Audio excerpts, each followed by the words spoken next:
VCT Masters Shanghai has concluded, so now we're going to be looking at which players had the best stats throughout the entire tournament. Hey everybody, welcome back to the channel, and today we will be doing a deep dive into the stats of VCT Masters Shanghai. I've done 2 stats videos in the past. I did one after Madrid, and I did one after VCT Americas Stage 1. And while it's debatable how useful a lot of these stats are, I think it's just fun to look at them and look at which players were doing the best stats-wise. So this is the board we have today. We have a lot of stats on the board to get through, and one notable absence from this board is VLR rating. Unfortunately, because of how the game client works in China, VLR doesn't have the same access to it like they do in other regions, so that means they can't calculate VLR rating, as well as a couple other stats that are also absent, such as headshot percentage. Don't know why it is that way, it's unfortunate, but I've had a couple of stats that I had in previous videos be absent from this video, but alas, we continue on. We will be doing the top 3 players in each category, and I have a new rule for this one that I didn't have in previous ones, where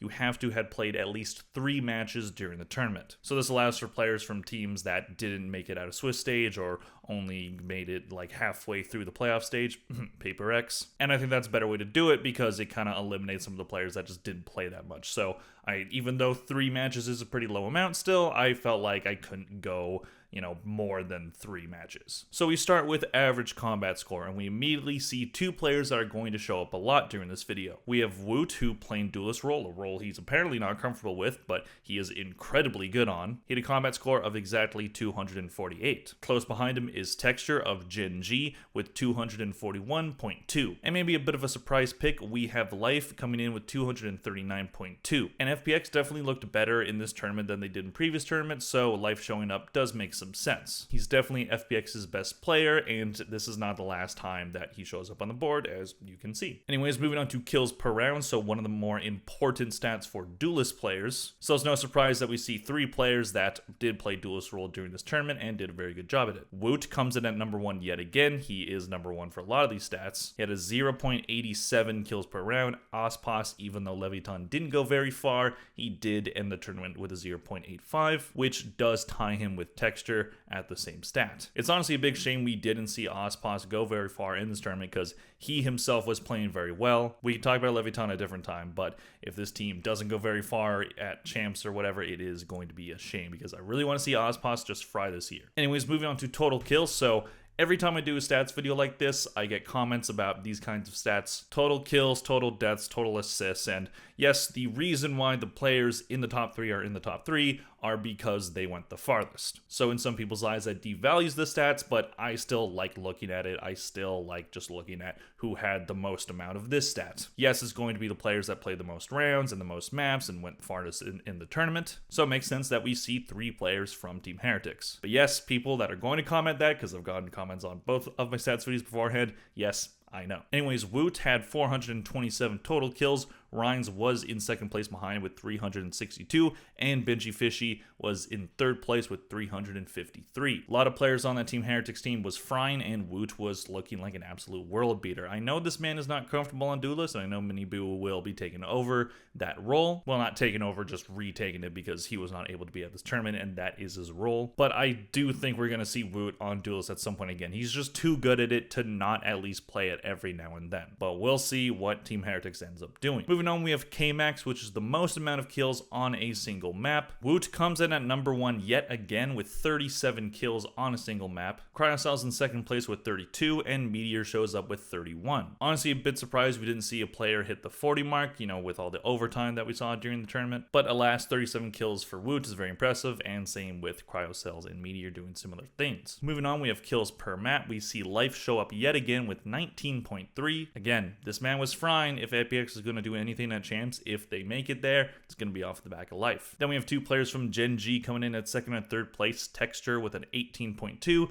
and Meteor with an 18.1. There's a very good argument for both Texture and Meteor being the MVPs of the entire tournament. You could also make the argument for Woot because of the amount of times he shows up in these stats, but Gen G being the winning team in that grand final going the way that it did, it probably is either Texture or Meteor. You can pick either one, and there shouldn't be a lot of argument. Moving on, we have first kill, so whoever gets the first kill at the beginning of a round. Woot shows up at number 1 yet again with 118. Texture comes in at number 2 during the tournament at 84. 54, and Icy shows up for the first and only time on this board with 55. So impressive to see Icy make his way into one of these stats.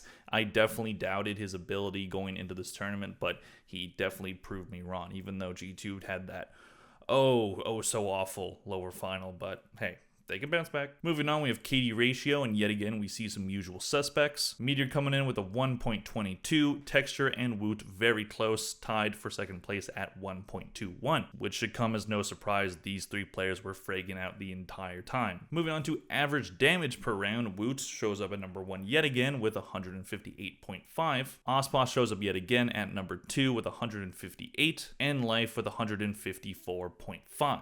So yet again, we see two players that were on teams that didn't make it past the Swiss stage, which just goes to show that Ospos and Life were both fragging out. And it is impressive to see Woot at this number 1 spot, because with the amount of games and the amount of rounds that he played, you would expect that number 2 drop, and maybe you see a player that played less rounds be number 1, such as Ospos. But no, he was consistently frying and just getting damage on everybody, so he shows up at number 1 yet again. So moving on to the bottom row, these stats, most of them are bad, but we also have assists per round, so that's a good stat. And we have 3 players showing up for the first and only time on this board. Charon shows up at number 1 with 0.45 assists per round, Forsaken with 0.43, and Boo 0.42. So 2 players that were on teams in the grand finals, and then Forsaken on Paper X with that very disappointing performance. But hey, Forsaken pulled his weight, at least in the assist department. Moving on, we have total deaths, and yet again, we see Heretics players show up. Woot had 352 deaths throughout the tournament, Patatek 323, and Benji Fishy with 319. This was definitely made worse by how that grand final went, where even though their team won 2 maps,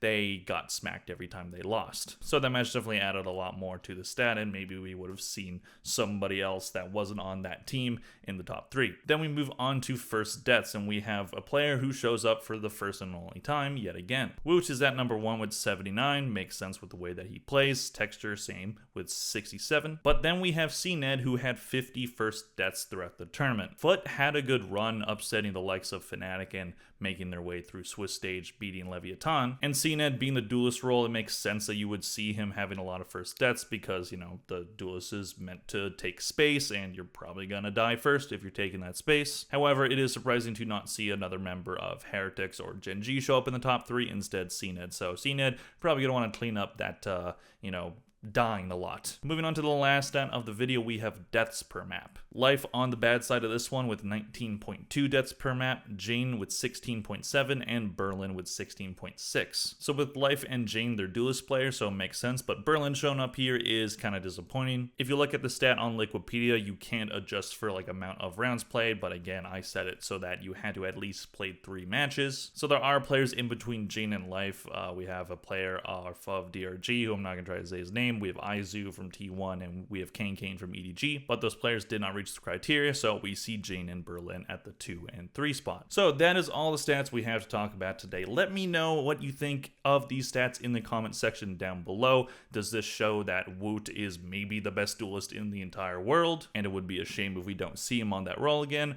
Or is this just an instance of a player really fitting into a role that maybe he doesn't like? With Woot being in first place for many of these categories, does that strengthen his argument for potentially being the tournament MVP? Or no, does none of that matter? He didn't win the trophy, so it's one of Meteor or Texture. Let me know what you guys think of that in the comment section down below. Please click like if you enjoyed this video. Thank you all very much for watching, and I'll see you guys in the next one. Bye!